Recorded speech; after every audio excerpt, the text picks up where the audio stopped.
تغني عنهم أموالهم ولا أولادهم من الله شيئا وأولئك أصحاب النار هم فيها خالدون.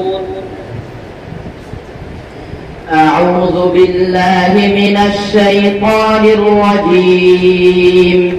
بسم الله الرحمن الرحيم.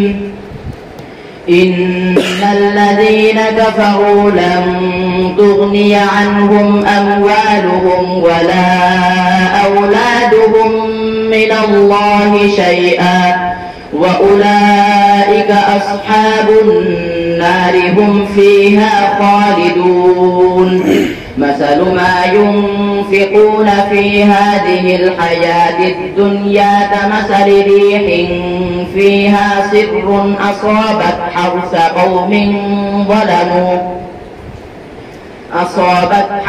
قوم ظلموا أنفسهم فأهلكت وما ظلمهم الله ولكن أنفسهم يظلمون.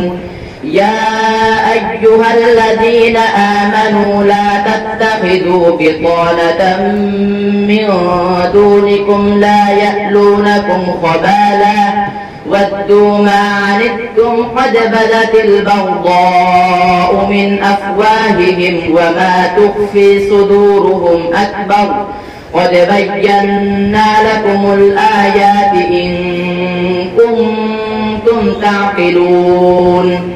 ها أنتم أولئك تحبونهم ولا يحبونكم وتؤمنون بالكتاب كله وإذا لقوكم قالوا آمنا وإذا خلوا عضوا عليكم الأنامل من الغيظ قل موتوا بغيظكم إن الله عليم بذات الصدور.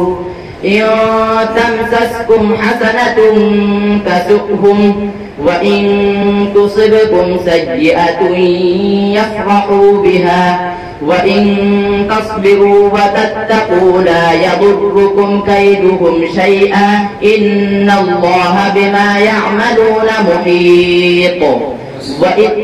قال اهبطوا بعضكم لبعض عدو ولكم في الأرض مستقر ومتاع إلى حين. قال اهبطوا بعضكم لبعض عدو ولكم في الأرض مستقر ومتاع إلى حين.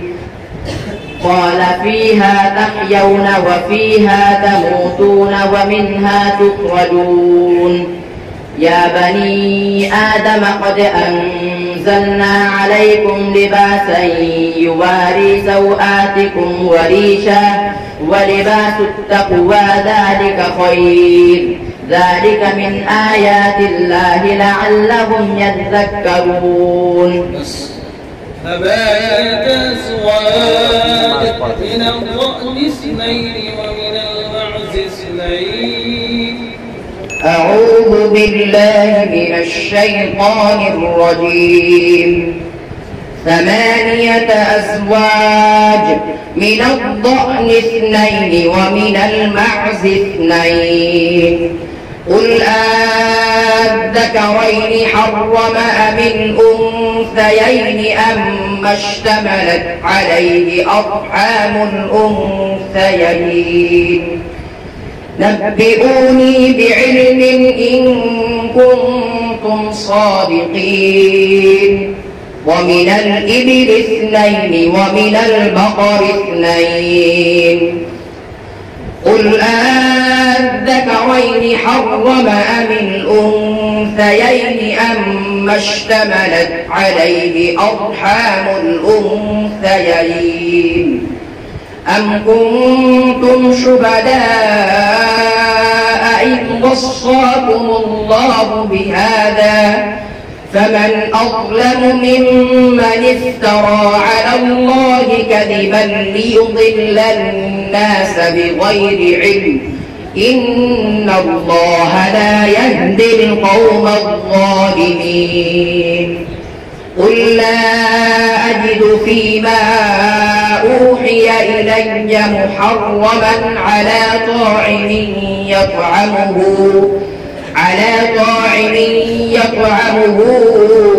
إلا أن يكون ميتة أو دما مسفوحا أو لحم خنزير فإنه رجس أو فسقا أهل لغير الله به فمن اضطر غير باغ ولا عاد فإن ربك غفور رحيم.